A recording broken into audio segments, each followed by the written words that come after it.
A Perfect Mistake, Chapter 19, Systems Failure. Mom never lets me skip school, but this time she makes an exception. As we walk into the hospital Tuesday morning, the silence wraps around us like a tomb. I try to focus on my breathing like Dr. W said, but it's not helping much. My heart feels like it might explode. The door to the ICU whooshes open. The hall is wide and lined with machines and people in scrubs. It smells like bleach. Our shoes squeak against the linoleum with every step. I try to land my sneakers so they make as little sound as possible, but I feel like everyone's staring at me. Mom says hello to different nurses as we pass by. The closer we get to the end of the hall, the more my chest tightens. By the time Mom stops in front of one of the closed doors, I'm ready to run back the way we came. But I can't. I have to do this for Will. Maybe you could talk to him about school, Mom says. If it's too much for you, just tell me. We don't have to stay long. She pushes the door open and I feel like I'm falling. The room is dark and quiet. A machine beeps somewhere, but softly. The blinds are closed. Will's dad is asleep in a chair in the corner. Get well cards and paper cranes fill the windowsill behind him. Flowers, balloons, even a few plush toys. We step past the flimsy curtain and Will is there in a bed so big it makes him look tiny. His mom is sitting in a chair next to the bed. She's holding Will's hand. His mouth hangs open a little bit like he's deep in sleep. When the dog lady found Will, he was unconscious. The doctor said he had signs of a head injury. The medically induced coma was supposed to end when the doctor stopped medicine, but Will's brain is still asleep and no one knows when it's going to wake up again. Max, Mrs. Schwartz says, and I tense up, but she smiles. I'm so glad to see you again. I want to apologize for how I spoke to you the last time you were here. I was terribly upset that day. It will be good for Will to hear your voice. She gets up and offers me her chair. I sit down. The seat is warm like she was sitting there for hours. Let's get some coffee, Gina, Mom says. You'll be okay for a few minutes, Max. I don't feel okay at all, but I nod and Mom steers Miss Schwartz out of the room. I set the Minecraft Steve bobblehead that I brought for Will on the table next to his bed. Will's dad is snoring softly with his arms crossed over his chest and his head propped against the wall. There are dark circles under his eyes, but he's just sleeping. If I clapped my hands, he'd wake up. Will wouldn't. It doesn't seem real or possible. We did this project on the human body in 5th grade. We had to pick one of the 5 major body systems and make a model of that system on a t-shirt. I picked the skeletal system and made the bones out of modeling clay.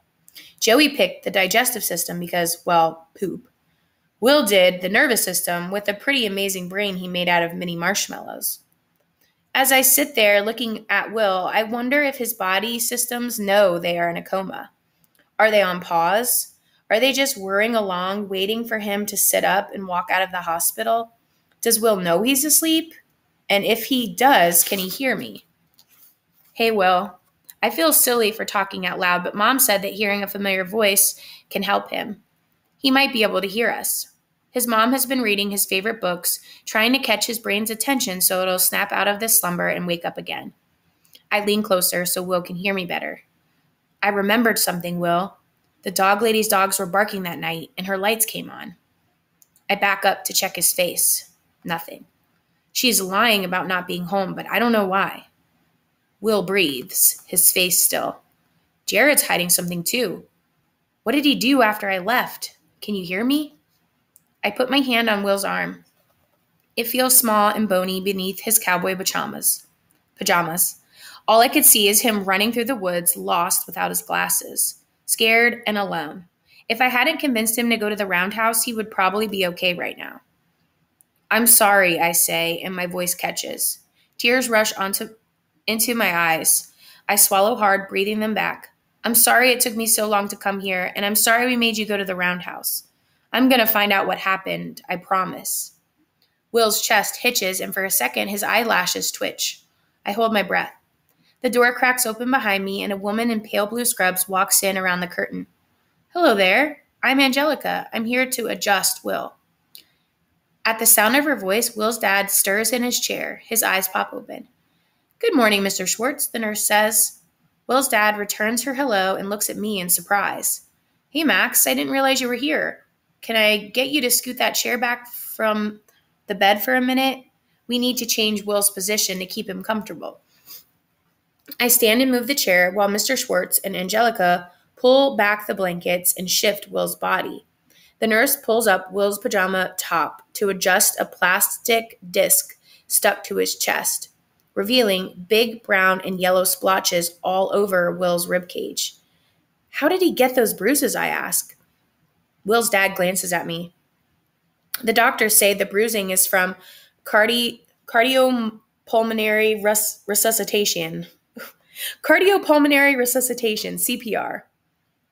There was water in his lungs. The doctors gave him CPR? No, Will was breathing when he got here. Someone else gave Will these bruises. Someone who was there that night. Someone who knew CPR. Like a lifeguard. A chill runs over my skin. There's only one lifeguard who was there that night.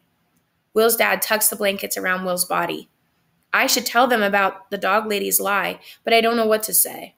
I know she's lying, but I don't know why. Just like I don't know what Jared and Luca and Joey are hiding and what that has to do with Will.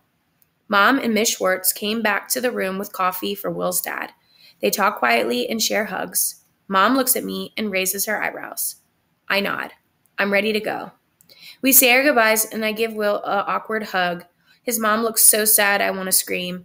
It's not right that everyone's telling lies while Will's in here like this. When we get to the car, Mom lets out a long, slow breath. What do we do now? I ask. She turns to look at me. The doctors are doing what they can. They say his brain activity is improving and the swelling has reduced significantly. That's all good news. But he's not waking up. Not yet, she squeezes my hand. But I believe he will.